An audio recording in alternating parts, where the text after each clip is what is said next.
سلسلہ 45 منٹ میں آپ کے لیے مزاحم رہوں گا اور بطور ثواب اور عبادت کے لیے ہم لوگ جمع ہوئے ہیں، جس میں خداوند عالم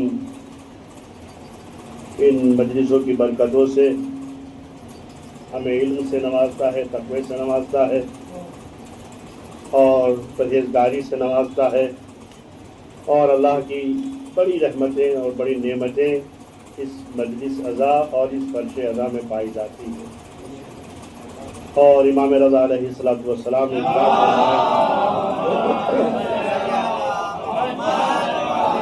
انسان مجلس میں آتا ہے اور مجلس میں بیٹھتا ہے اور قربتاً الی اللہ آتا ہے، خلوص سے آتا ہے، دیکھیے ساری چیزیں موجود ہیں، اس میں کوئی شک نہیں ہے، کتابیں موجود بھری پڑی ہیں اور بالکل روایت صحیحہ ہیں، لیکن یہ سوچ کر کہ کہہ دیا ہے تو ہو جائے گا، لیکن ہو جانے کے لیے قربتاً الی اللہ شرط ہے۔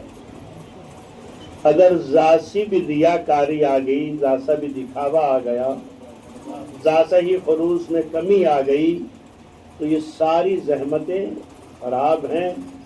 اور اگر واقعاً قربتاً الی اللہ ہے تو آپ نے اگر آ کر مجلس اعضا کا، فرش اعضا کا ایک مڑا ہوا کونا، ایک مڑا ہوا فرش اعضا کا فرش مڑا ہوا ہے اور آپ نے یہ سوچ کر اس کو سیدھا کر دیا ہے کہ یہ عزیداروں کے لیے اچھا ثابت ہو جائے، تو یقین مانیے گا یہ عمل بہت چھوٹا سا ہے، لیکن خداوند عالم نے اس میں اتنی طاقت رکھی ہے کہ تمہارے سارے گناہوں کو ختم کر سکتا ہے۔ صلوات بھیجے محمد و آل محمد کے اوپر۔ لہذا قربتاً الی اللہ، اور آپ نے ملاحظہ بھی فرمایا ہے ہر ہمارے عمل کے لیے جب بھی نیت کی جاتی ہے نا، نماز صبح کے لیے ہم صبح سے اپنے دن کا آغاز کرتے ہیں تو وضو کرتے ہیں قربتاً اللہ، نماز پڑھتے ہیں قربتاً اللہ، بچوں کی روزی کے لیے امام زین العابدین علیہ السلام کا وہ حدیث کہ جو حضرت ارشاد فرمائیے کہ صبح جب انسان اٹھتا ہے تو یہ دن اور یہ زندگی مجھ سے 8 مطالبے کرتی،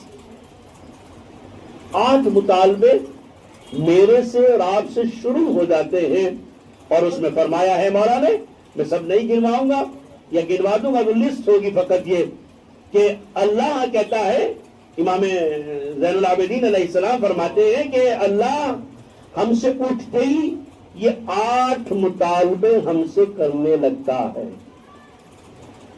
سب سے پہلا مطالبہ اللہ کا ہے، اللہ نے جو ہمارے اوپر واجبات کیے ہیں، اللہ کہتا ہے جو میں نے تم پہ واجب کیا ہے اس کو ادا کرو۔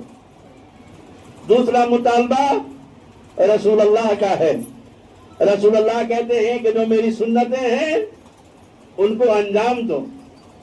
تیسرا مطالبہ آپ کی اولاد اور بیوی اور بچوں کا ہے، ہمارے لیے نان و نفقہ، ہمارے لیے رزق حلال، ہمارے لیے کھانا پینا، ہمارے لیے ضرورات زندگی، ہمارے لیے تعلیم کا انتظام، ہمارے لیے گرمی اور سردی کا انتظام، یہ آپ کے اوپر ہے، یہ آنے والی بیوی کے اوپر نہیں ہے۔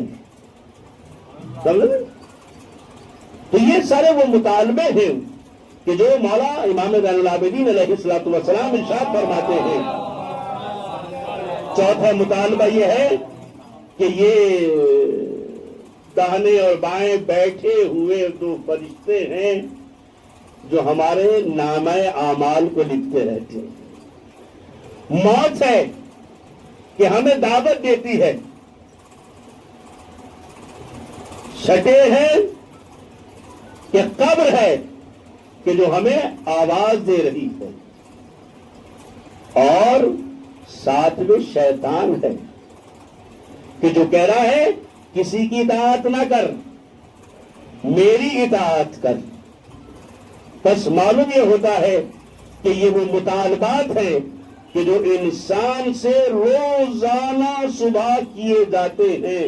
اب خود آپ دیکھتے چلے جائیے گا کتنوں کے جواب دے پاتا ہوں، کتنوں کے جواب نہیں دے پاتا ہوں۔ صلوات بھیجیں محمد و آل محمد کے اوپر۔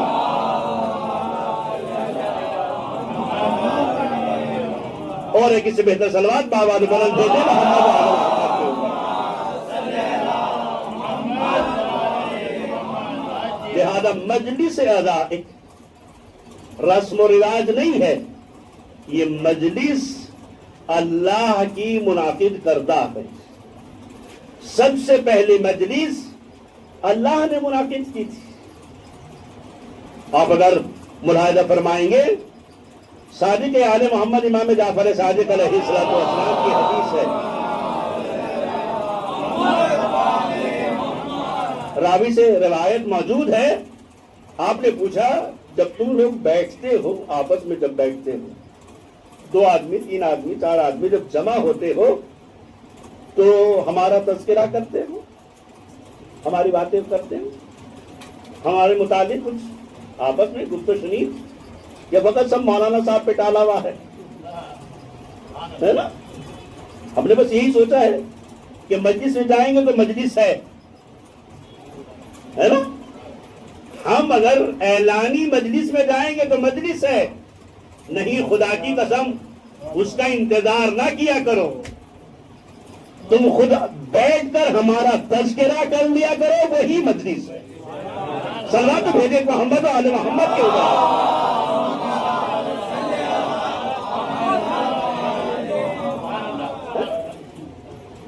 امام فرماتے ہیں، امام صادق علیہ السلام فرماتے ہیں کہ تم بیٹھتے ہو تو بیٹھنے کے بعد ہمارے متعلق باتیں کرتے ہو یا ادھر ادھر کی، کیا چل رہا ہے دنیا کے اندر، بزنس میں کیا چل رہا ہے، فلاں میں کیا چل رہا ہے، کس نے کیا اسلحہ بنا لیا ہے نا؟ کس نے کیسا ماتم کیا، کس نے کیسا نوحہ پڑھا ہے، وہ مجلس پڑھتے ٹائم کیسے منہ بنا رہا تھا، وہ نوحہ پڑھتے ہوئے کیسے، ہے نا؟ یہ انہی باتوں میں گزار دیتے ہو، یا کہیں بیٹھ کر ہمارا بھی تذکرہ کرتے ہو، ہمارا بھی تذکرہ کرتے ہو؟ تو کہتا ہے، راوی کہتا ہے مولا جہاں بیٹھتے ہیں آپ کا تذکرہ ہوتا ہے، بس فرماتے ہیں وہ نشست اور وہ مجلس ہمیں سب سے زیادہ پسند ہے۔ اگر اس مجلس میں بھی ذکر آل محمد ہو تو آپ کے لیے دکھاوے کی تو مجلس ہو سکتی ہے، لیکن صادق آل محمد کے لیے وہ مجلس نہیں ہو سکتی۔ لیکن اگر 2 میرے بچے 2 میرے بزرگ بیٹھنے کے بعد آل محمد کی ایک حدیث بیان کر دیں تو وہ مجلس قابل قبول بھی ہے، اسی میں رضا امام زمانہ صلی اللہ تعالیٰ پر رسول شریف کی ہے۔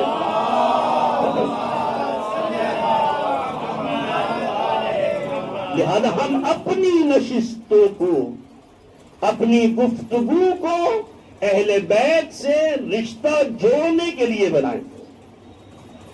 دیکھیے یہ جو آج کل مجالسیں ہو رہی ہیں ماشاءاللہ بڑی تعداد ہے مجالسوں، روزانہ بڑے بڑے بینر نظر آ رہے ہیں، روزانہ مجالسوں کے تذکرے ہیں اور مجالس ہو رہی ہیں، ہر خطیب آ رہا ہے اور آنے کے بعد کچھ نہ کچھ وہ میسج ضرور دیتا ہے۔ آپ ذرا ملاحظہ فرمائیے گا، ہے نا؟ اگر یہاں ایک ورقہ رکھ دیا جائے اور 9 ربیع الاول کو یا 8 ربیع الاول کو اس سے پوچھا جائے کہ بتاؤ میاں تم نے پہلی محرم سے لے کر اور 8 ربیع الاول کتنی مجلسوں میں شرکت کی، اور نیچے اس میں کچھ حلال چیزیں اور کچھ حرام چیزیں لکھ دی جائیں اور پوچھا جائے آپ نے ان میں سے کتنے کو یاد کر لیا؟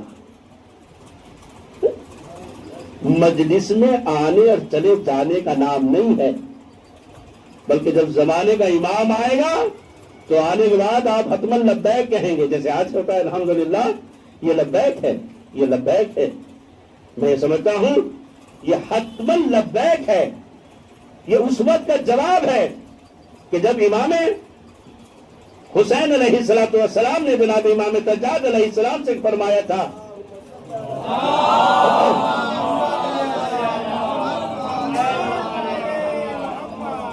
یہ وہی جواب ہے. آج جب میں دیکھتا ہوں پانی پلا رہا ہے, تبرک بانٹ رہا ہے نا, خدمت کر رہا ہے, بھاگ بھاگ کر جو ہیں وہ زائرین کے لیے ان کی رضایت حاصل کرنا چاہتا ہے, یہ جوش کہاں سے آیا ہے, یہ جذبہ کہاں سے آیا ہے, یہ فداکاری کہاں سے آئی ہے, یہ قربانی کہاں سے آئی ہے, یہ حوصلہ کہاں سے آیا ہے, یہ خلوص کہاں سے پیدا ہو گیا ہے. یہ کسی چیز کو دیکھ ہی نہیں رہا ہے, نہ گرمی نہ دیکھ رہا ہے, نہ ٹھنڈ کو دیکھ رہا ہے, نہ وقت کو دیکھ رہا ہے, نہ دنیا کو دیکھ رہا ہے, بس دیکھ رہا ہے تو اپنے زمانے کے ایمان کو دیکھ رہا. صلوات بھیجے محمد و آل محمد. خدا کی قسم, یہ جو آج میرے بچے انجمنیں ماتمدار گھنٹوں گھنٹوں کئی گھنٹے اس گرمی کے اندر شربت پلا رہے ہیں, پانی پلا رہے ہیں, ہے نا, پیروں میں جوتے نہیں ہیں, نہ گرمی لگ رہی ہے, نہ ہنسی ہے, نہ مذاق ہے, بس ایک جذبہ ہے. میرے سمجھ میں نہیں آ رہا تھا کہ آخر یہ جذبہ کہاں سے آ گیا ہے, لیکن میرے سمجھ میں پھر یہ آیا کہ شاید یہ اس سلام کا جواب ہے جو میرے مولا امام حسین نے آخری وقت اپنے بیٹے سے فرمایا تھا. میرے لال جب مدینے جانا تو میرا سلام کہنا, اور کہنا جب ٹھنڈا پانی پینا تو میری پیاس کو یاد کر لینا. صلوات بھیجے محمد و آل محمد کے اوپر.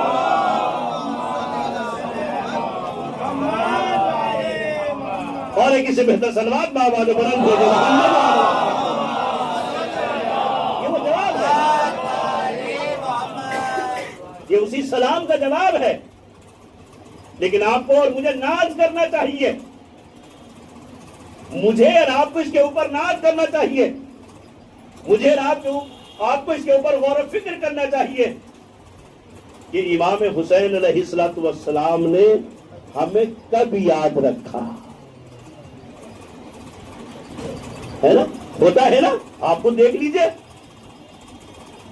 خدا نہ کرے میرا باپ مرنے لگے اور مرنے سے پہلے کچھ وصیتیں کرنے لگے,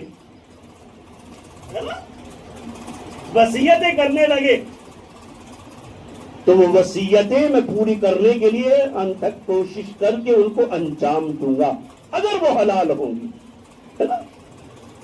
تو آپ اگر ملاحظہ فرمائیے گا کہ اہل بیت اور امام حسین علیہ السلام آپ کے اوپر کتنا اعتماد کرتے تھے اور آپ سے کتنی محبت کرتے تھے, ہے نا. آپ سے کتنی محبت, یہ نہیں کہا ہے کہ کن کو کہنا, بلکہ یہ کہہ دیا کہ ہمارے شیعوں کو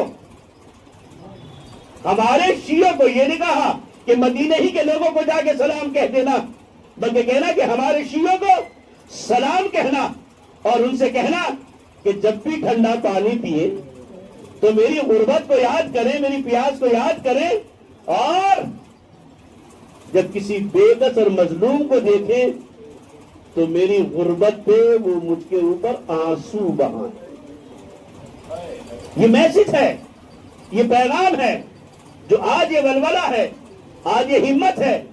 آج آپ دیکھیں کروڑوں انسان آج بیتاب ہے کربلا جانے کے لیے, لیکن اگر غور کریں گے خدا کی قسم اہل بیت وہ ہیں جو قربانی دے دیتے ہیں, وہ بس اپنے لیے برداشت کرتے ہیں. اگر ملاحظہ فرمائیں گے آپ, وہ اپنے لیے اس مصیبت کو اپنے لیے برداشت کرتے ہیں, لیکن اپنے چاہنے والے کے لیے برداشت نہیں کرتے. اپنے لیے برداشت کرتے ہیں لیکن اپنے چاہنے والے کے لیے برداشت نہیں کرتے ہیں. اور اس کی زندہ مثال یہی کربلا ہے کہ حسین کتنا پیاسا تھا, یہ خود جناب علی اکبر نے بتایا, لیکن اس کے بعد بتا دے کوئی تاریخ میں کہ کربلا میں کوئی پیاسا رہا ہو, ہے نا. آج خدا کی قسم جب آپ کربلا جائیں گے, خداوند عالم سے دعا کرتا ہوں بحق محمد و آل محمد ہم سب کو اللہ اس دنیا میں رہتے ہوئے آل محمد کی زیارت اور آخرت میں شفاعت نصیب فرمائے. انشاءاللہ آپ اگر کربلا جائیں گے تو واہر حسین تو کتنا پیاسا تھا, ہے نا, تیرا لشکر کتنا پیاسا تھا, تیرا علی اصغر کتنا پیاسا تھا, ہے نا. تیری ماں اور بہنیں کتنی پیاسی تھی، انہوں نے سب نے پیاس کو برداشت کیا، لیکن واقعاً اس عصر عاشور کے بعد تک دنیا میں کوئی نہیں بتا سکتا کہ کربلا میں گیا ہو اور وہ پیاسا رہا ہو۔ ادھر تو غور فرمایا آپ نے، آل محمد اپنے لیے مصیبتیں برداشت کرتے ہیں، لیکن انہی مصیبتوں میں آپ کے لیے آسائش دے دیتے ہیں۔ واہ رے واہ، جب آپ اربعین میں جائیں گے تو خود دیکھیں گے یا اربعین کے علاوہ آپ جائیں گے، شب جمعہ اگر آ جائے گی یا ویسے بھی آپ دیکھیں گے تو خدا کی قسم پانی پینے والے کم ہیں، پانی پلانے والے زیادہ ہیں۔ سلوات بھیجیں محمد و آل محمد کے اوپر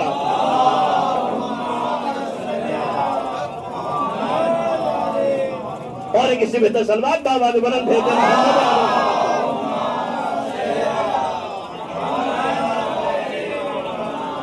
وہی جواب ہے کہ جو امام حسین علیہ السلام نے، تو یہ آج آپ یاد رکھ رہے ہیں، یہ آپ کا یاد رکھنا معنی خیز ہے، یا آپ یاد کر رہے ہیں تو اس کے معنی یہ ہیں کہ حسین نے جب ہمیں یاد کیا ہے تو ہم بھی حسین کو یاد کریں، ہے نا؟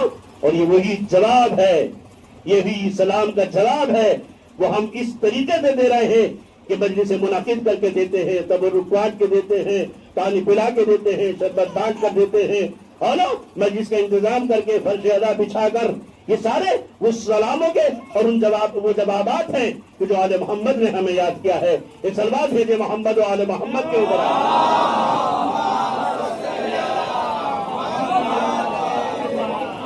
لیکن جب آیا کرو مجلس میں تو قربتاً اللہ کی نیت سے آیا، کوشش کیا کرو، صحیح کیا کرو کہ باوضو آیا کرو، باوضو آیا کرو، اس لیے کہ کوئی بھی عبادت اگر واقعاً آپ اس مجلس کو عبادت سمجھتے ہیں اور واقعاً عبادت ہے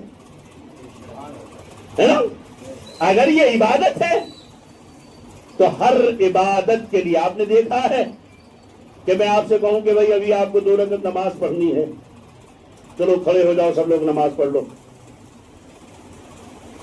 آپ سجدہ کی طرف نہیں دوڑیں گے، آپ سجدہ اٹھانے نہیں پہنچیں گے، تسبیح اٹھانے نہیں پہنچیں گے، کہاں جائیں گے؟ کیوں جائیں گے؟ تاکہ عبادت کرنی ہے۔ تو خدا کی قسم عبادت یہ بھی ہے، عبادت وہ بھی ہے، وہ اللہ کی عبادت ہے یا آل محمد کی عبادت ہے۔ تو جب ان کی بارگاہ میں آؤ، اور ان کی بارگاہ میں آنا ہی چاہیے پاکیزہ، ان کی بارگاہ میں آنا ہی چاہیے پاکیزہ، اس لیے کہ کسی کی شان میں آیت تھی نازل نہیں ہوئی ہے، کسی کی شان میں آیت تھی نازل نہیں ہوئی ہے، اور خود میرے مولا نے ارشاد فرما دیا ہے۔ اس کے لیے میں دلیل دوں گا آپ کو، کہ صلوات بھیجے محمد و آل محمد کے اوپر۔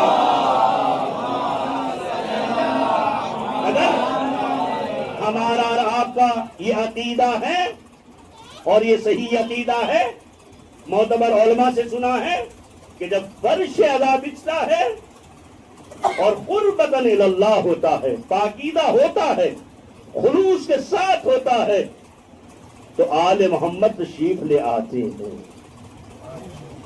سب سے پہلے آتے ہیں، سب سے بعد میں جاتے ہیں۔ لہذا حکم ہے بازار میں، آپ ذرا غور فرمائیے، ایک سلوات بھیجیں، میں آپ کو مسئلہ بتا دوں۔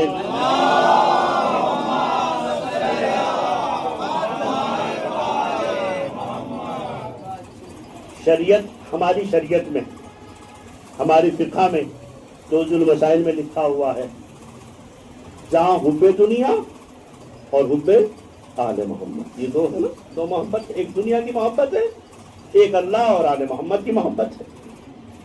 اور مولانا نے فرمایا ہے کہ یہ دونوں محبتیں ایک جگہ جمع نہیں ہو سکتی۔ آپ نے فرمایا لیکن اس لیے حب دنیا سے مراد یہ نہیں ہے، حب دنیا سے وہ مراد ہے کہ جس میں آپ کا ارادہ بالکل کوئی خدمت کا ہے ہی نہیں، لیکن اگر اس دنیا کی محبت کو دل سے نکال دیں گے تو پھر جب ہم مال نہیں کمائیں گے تو خمس کہاں سے دیں گے، زکوٰۃ کہاں سے دیں گے؟ وہ بحث ایک الگ ہے بہرحال، لیکن حب دنیا اور حب آل محمد اور اللہ کی محبت۔ بازار کیا ہے؟ بازار کا تصور جب بھی میرے اور آپ کے ذہن میں آتا ہے تو ظاہر ہے دنیا آتی ہے۔ تو اب دیکھیں شریعت کیا کہتی ہے، جہاں حب دنیا ہے وہاں کہتی ہے کہ تم بازار دیر میں جاؤ اور پہلے جلدی آ جاؤ۔ بازار کے لیے حکم ہے، بازار کے لیے حکم ہے۔ کیوں؟ کیونکہ آپ یہ سوچ کے جائیں گے کہ بھئی یار میں سب سے پہلے جاؤں گا تو کسٹمر میرے یہاں زیادہ آئیں گے، دیر تک رہوں گا تو کسٹمر میرے زیادہ دیر تک آئیں گے، لہذا حب دنیا زیادہ ہو جائے گی، دنیا کا مال میرے یہاں زیادہ آ جائے گا۔ لیکن اسلام کیا کہتا ہے؟ اسلام کہتا ہے بازار دیر میں جاؤ، جلدی آ جاؤ، مسجد میں پہلے جاؤ بعد میں آؤ۔ صلوات تو بھیجے محمد و آل محمد کے اوپر۔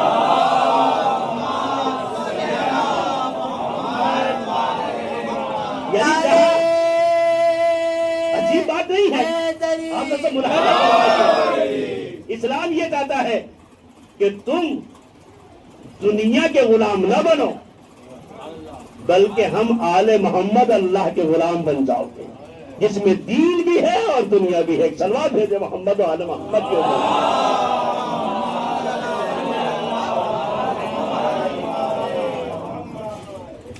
اسلام یہ کہتا ہے کہ آپ جو ہے بازار دیر میں جانا اور جلدی واپس آ جانا، تاکہ تمہارے دل میں حب دنیا کم رہے، لیکن خانے خدا میں اور مسجد اعظم میں جلدی جانا۔ کیوں؟ کیونکہ جاؤ گے تو سب سے پہلے تمہیں اللہ بھی ملے گا، آل محمد بھی ملے گا، تمہیں ثواب بھی زیادہ ملے گا، اجر بھی زیادہ ملے گا۔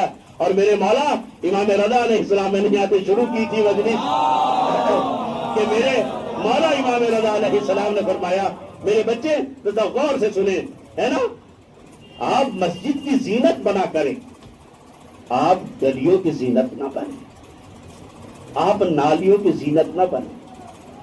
آپ کے دشمن کافی ہے زینت بننے کے لیے، آپ تو خلقی کی گئے، آپ کو تو اللہ نے خلقی کیا ہے، اللہ نے آپ کو تو خلقی کیا ہے فرش اعلیٰ کی زینت بننے کے لیے۔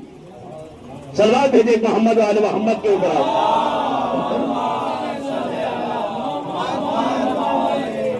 امام رضا علیہ السلام کی حدیث ہے، امام رضا علیہ السلام نے فرمایا ہے کہ جب انسان قربتاً الی اللہ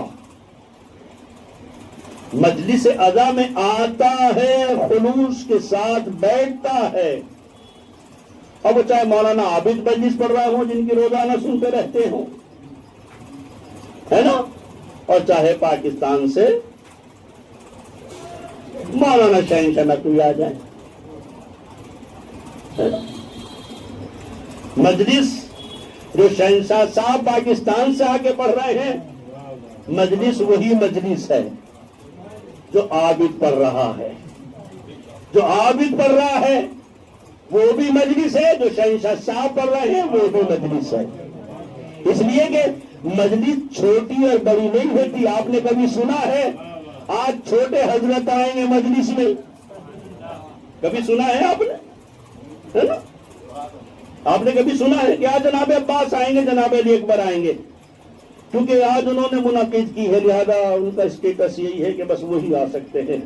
لیکن نہیں، خدا کی قسم، مجلس کہیں بھی منعقد ہو، کہہ دیتے ہیں رسول بھی آئیں گے، فاطمہ بھی آئیں گی، علی بھی آئیں گے، آل محمد سب آئیں گے، زمانے کا امام آ جائے گا، صلوات بھیجے محمد۔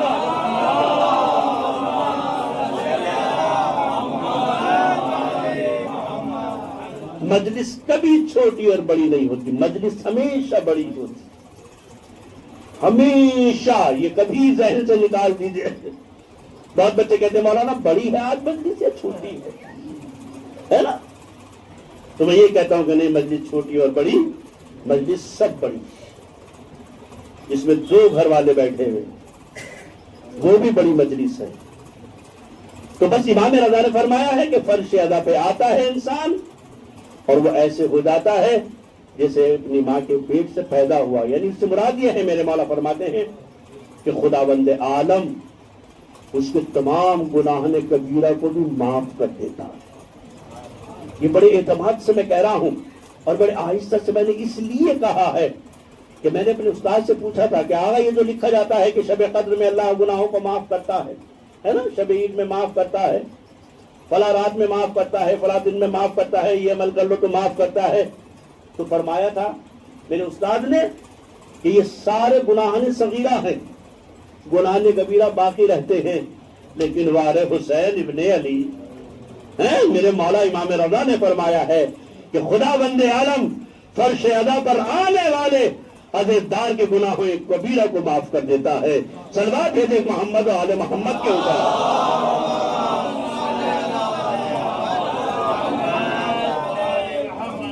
تو فرش ادا پر ضرور آیا کریں، کوشش کیا کریں، مجلس میں بیٹھ جایا کریں، قربتاً اللہ بیٹھا کریں، کیمرے سے دور ہو کر بیٹھا کریں، لوگوں کی نظروں سے زیادہ دور ہو کر بیٹھا کریں. اس لیے کہ آپ جتنا دور ہوتے جائیں گے اللہ کے کیمرے میں اتنا ہی آتے جائیں گے، ہے نا؟ اور جتنا دنیا والوں کے کیمرے کے قریب ہوتے جائیں گے اتنا ہی قربتاً اللہ سے دور ہوتے جائیں گے. صلوات دیتے محمد و آل محمد کے اوپر.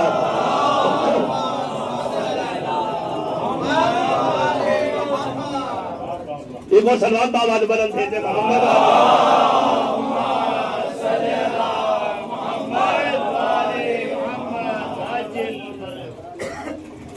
ہم کوشش کریں. اور میں بتا دوں یہ جو ہمارے کیمرے ہیں، ہماری جو آئیڈیوں میں ہماری یہ جو ویب سائٹوں پہ ہمارے فوٹو پڑے ہوئے ہیں، ہمارے ای میل پہ پڑے ہوئے ہیں، ان میں وائرس آ جاتا، ہم ہی کھولنا چاہیں تو نہیں کھول سکتے، ہے نا؟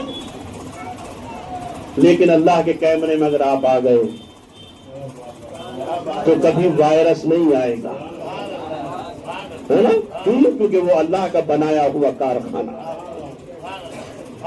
تو اللہ کے کیمرے کے لیے اور آل محمد کے کیمرے کے لیے ہم اپنے کو سجا کے بنا کر آیا کریں، اس طریقے سے آیا کریں کہ ہماری صورت امام صادق علیہ السلام دیکھ لو تو خوش ہوتا ہے. صلوات بھیجے محمد و آل محمد کے اوپر. اور دوسری آل محمد سے قربت حاصل کرو. ہم دوری کیے ہوئے ہیں، ہم امام سے قربت نہیں ہے یہ ہماری. کون چڑھ پڑھ کے بولتا ہے مولا ایسا نہیں ہونا چاہیے، میرا دل یہ چاہ رہا ہے. وہاں ہوتی ہیں یہ باتیں جہاں قربت ہو جاتی ہے.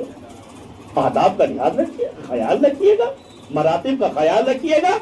آپ نہیں ہے اپنے باپ سے کیسے مانگتے ہیں، اپنی ماں سے کیسے چڑھ کے مانگتے ہیں، ہے نا؟ کتنی کیوں مانگتے ہیں بھائی؟ وہ ان کی داد بھی واجب کی گئی ہے، لیکن کیوں؟ کیونکہ ان سے بہت محبت کرتے ہیں. بس این واقعہ جناب امام جعفر صادق علیہ الصلوۃ والسلام میں اپنے سچوں کے لیے بتانا چاہتا ہوں. خدا کے واسطے اگر گناہ کر لیا ہو تو آل محمد سے دور نہ ہونا، ندامت کے ساتھ قریب چلے جانا. ندامت کے ساتھ قریب چلے جاؤ گے تو خداوند عالم ندامت سر کے ماتھے پہ پسینہ آئے گا ندامت کا، ہے نا؟ اور آپ نے دیکھا ہی ہے کہ اگر ندامت کا پسینہ ماتھے پہ آ جائے تو حسین نے ہر کے سر کو اٹھا کر کہا میں نے بھی معاف کیا، میرے پروردگار نے بھی معاف کیا. صلوات بھیجے محمد و آل محمد کے اوپر.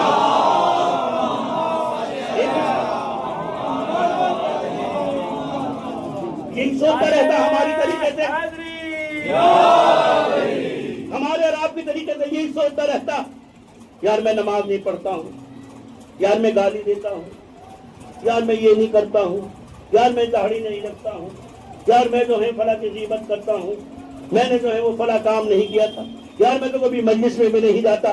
اب یہ سارا کیا ہوتا جائے گا؟ یہ دوری کا سبب بنتا چلا جائے گا. جب سبب بنتا چلا جائے گا تو ظاہر ہے, لیکن وآل محمد عجیب ہے, خدا کی قسم ہے نا. ایسا ہوتا ہے نہیں کہ جتنا انسان گناہوں میں ملوث ہوتا جاتا ہے یہ اپنے کو آل محمد سے دور کرتا چلا جاتا ہے, یہ معاشرے سے اپنے کو دور کرتا چلا جاتا ہے, یہ مومن سے اپنے کو دور کرتا چلا جاتا ہے. یہ ہم جیسے گنہگار عالموں سے بھی اپنی صورت چھپانے لگتا ہے. لیکن چھپایا نہ کرو, خدا کی قسم ندامت کے ساتھ قریب آتے چلے جاؤ. امام جعفر صادق علیہ السلام نے دیکھا ایک جوان ہے, یہ صلوات بابا نے بلند بھیجے محمد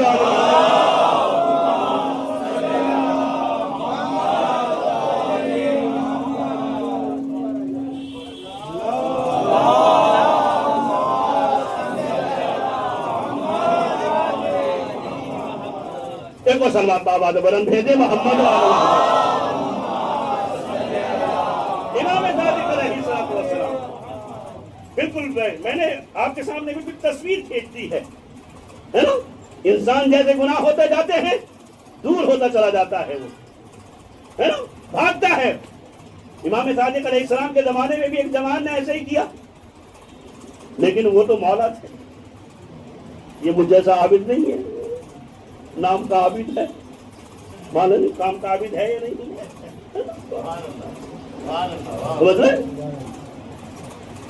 بھائی میری ماں نے تو نام رکھا ہے بیچاری ہے نا, ان کو تو نہیں معلوم تھا کہ میں کیا ہو جاؤں گا. لیکن جب آل محمد کا نام رکھا جاتا ہے, ان کا نام رکھنے والا پروردگار ہے, جس کا جو نام رکھ دیا, اگر صادق رکھ دیا ہے تو قیامت تو آ سکتی ہے, وہ کبھی چھوٹ نہیں. صلوات بھیجے محمد و آل محمد کو اس یقین کے ساتھ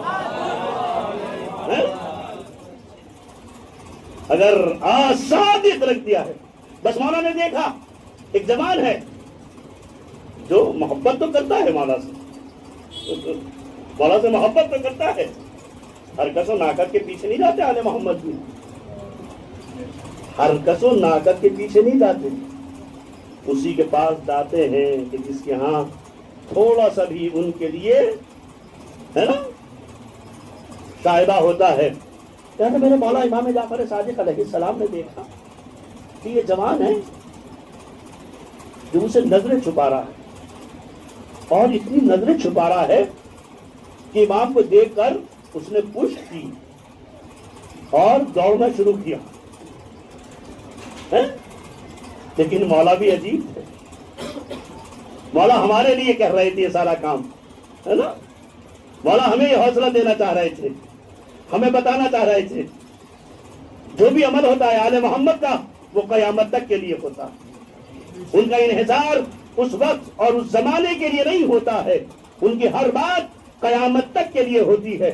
جیسے میرے مولا نے دیکھا وہ جوان مولا سے ڈر کر بھاگ رہا ہے, ایک گلی سے دوسری, دوسری سے تیسری, تیسری سے چوتھی, چوتھی سے پانچویں, چھٹی سے ساتویں, ایک جگہ جانے کے بعد دیکھا اب اس کے بعد کوئی گلی نہیں ہے, لیکن وہ صادق آل محمد ہے نا. میرے مولا بھی اس کے پیچھے پیچھے دوڑتے رہے,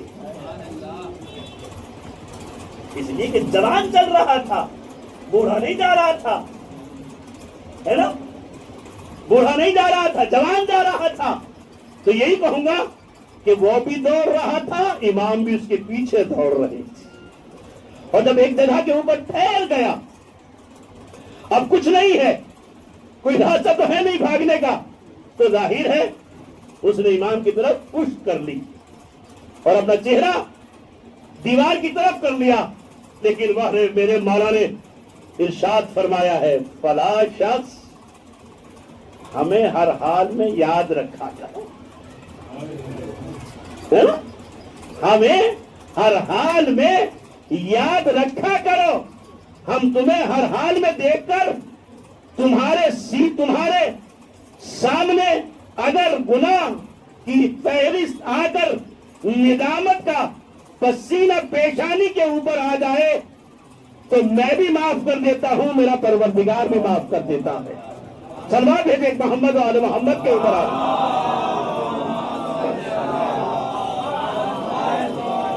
اور ایک اسے بہتر سلوات بھیجے محمد و آل محمد کے اوپر۔ اسی لیے یہ معرفت کیونکہ مجھے نہیں ہے لیکن ہمارے علماء کو معرفت ہے، لہذا اس حدیث کے اوپر آیت اللہ وحید خراسانی کا وہ جملہ سنا دوں میں کہ جو آپ نے ارشاد فرمایا کہ مجلس میں آنے سے پہلے کچھ اور ہے انسان، تو ملاحظہ فرمائیے گا کیا معرفت ہے نا؟ یہ معرفت ہے۔ کہتے ہیں کہ انسان مجلس میں آنے سے پہلے کچھ اور ہے اور مجلس میں آنے کے بعد کچھ اور ہو جاتا ہے، یعنی یہی بتانا چاہتے ہیں آتا گنہگار ہے، جاتا پاک ہو کر جاتا ہے۔ کہتے ہیں کہ معلوم نہیں ہے کہ وہ آیا اور آنے کے بعد، اور ظاہر ہے روایت موجود ہے پیغمبر صلی اللہ علیہ وآلہ وسلم کی، امام پیغمبر کی حدیث ہے کہ ہم جس کو اپنے پاس بلاتے ہیں انما یرید اللہ لیذھب عنکم الرجس اہل البیت، ہے نا؟ جب تک رجس ہوتا ہے یہ آل محمد کے قریب نہیں جا سکتے۔ امام صادق علیہ السلام کی خدمت میں ایک شخص آیا، ایک گروپ آیا تھا کہیں سے، بصرے سے یا کسی اور شہر سے، مولا سے ملاقات کے لیے، امام جعفر صادق علیہ السلام سے ملنے کے لیے آیا۔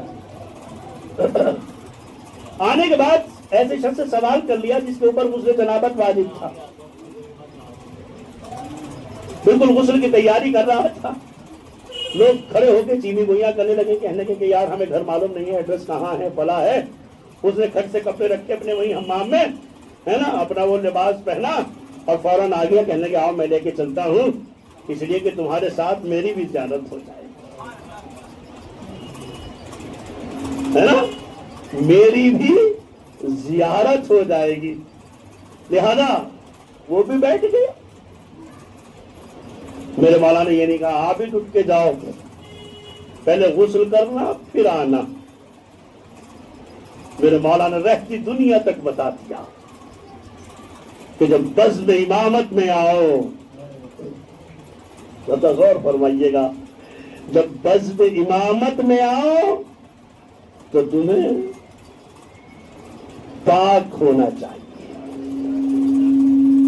مسئلہ بتا کر اس کو خبردار کر دیا، رہتی دنیا تک مسئلہ یاد ہو گیا، سمجھنے والا سمجھ گیا۔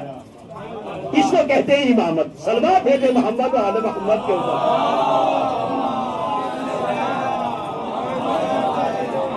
اور بس ایک اور آخری بات کہہ دوں، ایک سلوات اور بھیجے محمد و آل محمد کے اوپر۔ یہ مجلس اعلیٰ، اس مجلس میں آنے والا اتنا نورانی ہو جاتا ہے کہ جیسے ہم زمین پر رہنے والے آسمانوں کے ستاروں کو دیکھ کر وہ چمکتے ہیں، ایسے ہی آسمانوں پر رہنے والوں کے لیے فرش عزائے امام حسین پر بیٹھنے والے ستارے کے مانند چمکتے ہیں، ستارے کے مانند چمکتے ہیں۔ یہ چاند، یہ روشنی ہے نا، میں سمجھتا ہوں کہ آج یہ روشنی ہماری پوری دنیا میں پھیل جانی چاہیے۔ اور وہ کائیں کی روشنی ہوگی؟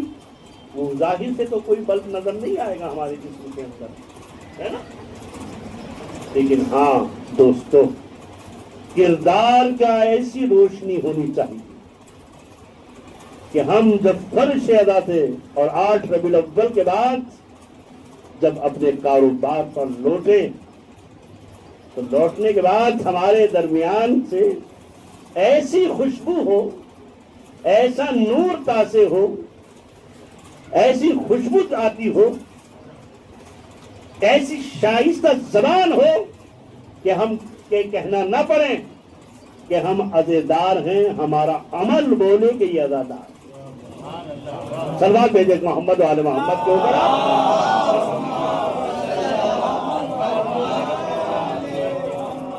لہذا یہ مجلس اداء امام حسین علیہ السلام یہ نہ دیکھیں کہ کتنی ہو رہی ہیں، یہ دیکھو کیسے ہو رہی ہیں، اور ہم نے اس سے کیا حاصل کیا۔ یہ انسان سازی کا بہترین کارخانہ ہے، بہترین مرکز ہدایت کا، بہترین ہے انسانیت کا مرکز، بہترین ہے صداقت کا مرکز، مظلوموں کی حمایت۔ اور یہ صدی تو آپ کی صدی ہے، خدا کی قسم، آپ کے تو رہبر نے کہہ دیا، جس نے عباس کا پرچم تھاما ہو وہ کبھی ظلم کا پرچم نہیں تھامے، ہے نا۔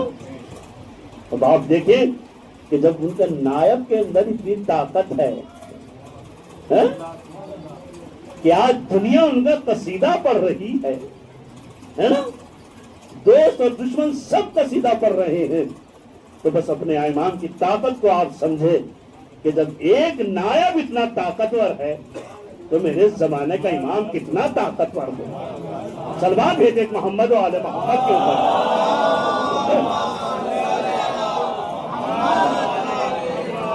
امام کے آنے میں کوئی دیر نہیں ہے، امام کے آنے کی دیری میں اور آپ نے دیکھا پوری دنیا کے اندر آیت اللہ خمینی اگر آیت اللہ خامنہئی کو ایران کی ملک کی حمایت نہ ہوتی، وہاں کے عوام کی حمایت نہ ہوتی، فوج کی حمایت نہ ہوتی، تو کیا وہ اتنا بڑا کارنامہ انجام دے سکتے تھے، ہے نا۔ وہ تو فقط ایک ملک سے دفاع کر رہے تھے، لیکن جب زمانے کا امام آئے گا تو وہ تو پوری دنیا کا دفاع کرے گا۔ تو اس کے لیے فقط ایران کے بارڈر میں رہنے والا وفادار نہیں چاہیے،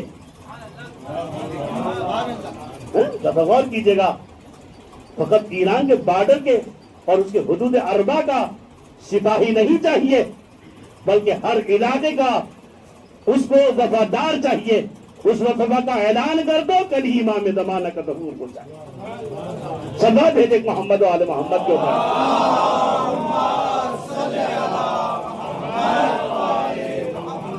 بس عزیزو، یہ وہ ایام ہیں کہ جب اہل حرم کا لٹا ہوا قافلہ شام کی منزل طے کر رہا۔ جو دوست گئے ہوں گے انہوں نے دیکھا ہوگا کہ شام کا بازار کتنا سا ہے، لیکن اہل بیت کو اتنا کھڑا کیا ہے نا۔ راوی کہتا ہے کہ ایک شخص آیا اور آنے کے بعد وہ کوفے سے آیا تھا،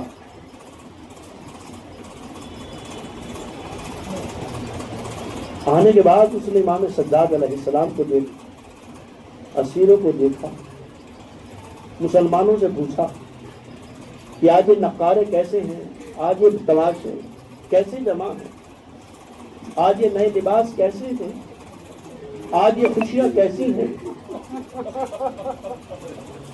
کہتا ایک باغی نے خروج کیا تھا، اس کے گھر والوں کو اسیر کر کے لایا گیا، بولے میں بھی اپنے حجرے سے نکلا،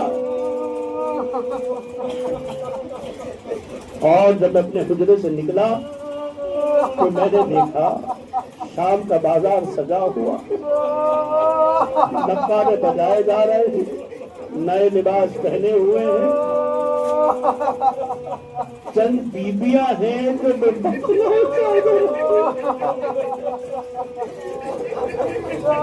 کو دیکھنے کے بعد معلوم ہوتا ہے کہ کسی مخدرات و عصمت و طہارت کے گھر سے خاندان سے تعلق رکھتی ہے۔ دونوں میں یہ دیکھنے کے بعد دیکھتا دیکھتا میں اس مقام کے اوپر پہنچا جہاں ایک نبی بولا ہوا ہتھکڑی اور بیڑیوں میں نکلا ہوا ہے۔ جیسے ہی میں نے دیکھا مولا نے مجھے فوراً پہچان لیا، پہچاننے کے بعد کہتا ہے تم آئے ہو؟ کہا مولا یہ حال کیا ہو گیا آپ کا؟ کہا کہ یہ میں بعد میں بتاؤں گا۔ کہا مولا میں کوئی خدمت کر سکتا ہوں؟ کہا اتنی خدمت کر سکتا ہے، میری ماں والوں کے لیے چادریں خرید کے دیا۔ کہتے میرے پاس 1000 روپے میں اپنے اپنے درہم و دینار لے کر بازار میں گیا، میں نے چند چادریں خریدی۔ ارے میں جس بیوی کو چادر دیتا تھا سالی، ارے میرے سے وہ چادر کو چھین لیتے تھے۔ اللہ اکبر، ان چادروں کو چھین لیتا تھا۔ اور اس رات کو وہ میرے پاس آیا، آنے کے بعد کہتا ہے مولا کچھ اور بچے مولا کچھ اور بچے ہوئے ہیں۔ کہا یہ ظالم، جب میرے بابا کا سر لیے ہوئے، اکبر کا سر لیے ہوئے، یہ نیزے بردار ہے، ان کو چند پیسے جا کر دے دے تاکہ یہ آگے بڑھ جائے۔ اللہ اکبر، بچے کا روایت پڑھ کے مسجد تمام کروں گا تو وہ زمانہ یاد آ جائے گا آپ کو۔ جناب سکینہ ہے جو اتنی جاؤ گا اور آج تو یہ رونے کے لیے کیا ہوا؟ ارے کل بھی معلوم نہیں تھا کیا باتیں کھل گئی، لیکن آج بھی کوئی حالت ہے۔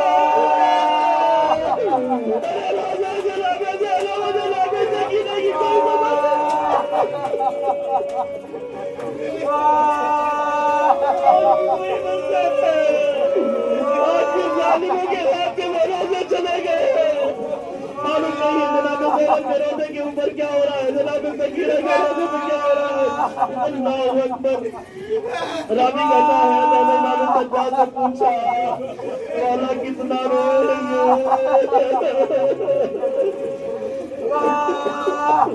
مولا کتنا روئیں گے آپ؟ مولا نے فرمایا تو نے انصاف نہیں کیا۔ بس ایک جملہ سن لیجیے تو مسجد تمام کروں گا، مجھ سے زیادہ اتنا سن لیجیے کہ میرا مولا جب بھی کوئی واقعہ یاد کرتا تھا تو بے توجہ ہوتا تھا، اتنا بے توجہ ہوتا تھا کہ میرا مولا بے ہوش ہو کے زمین پہ گر جاتا تھا۔ جس مصیبت کو یاد کرتا تھا، اکبر کی مصیبت کو یاد کرتا تھا، بابا کی مصیبت کو یاد کرتا تھا۔ اللہ اللہ کتنا رویا میرا مولا، اور جب قیدی آتا تھا میرا کربلا کا رخ کر کے کہتا تھا ارے میرا بابا کو بھی ڈالا گیا۔ اللہ اکبر، میرے مولا بیٹا عاشقیہ فرما رہے ہیں۔ کسی نے پوچھا مولا ایسا کیوں رو رہے ہیں؟ کہنے لگے ارے میری بہن سکینہ اتنا پیاسی تھی،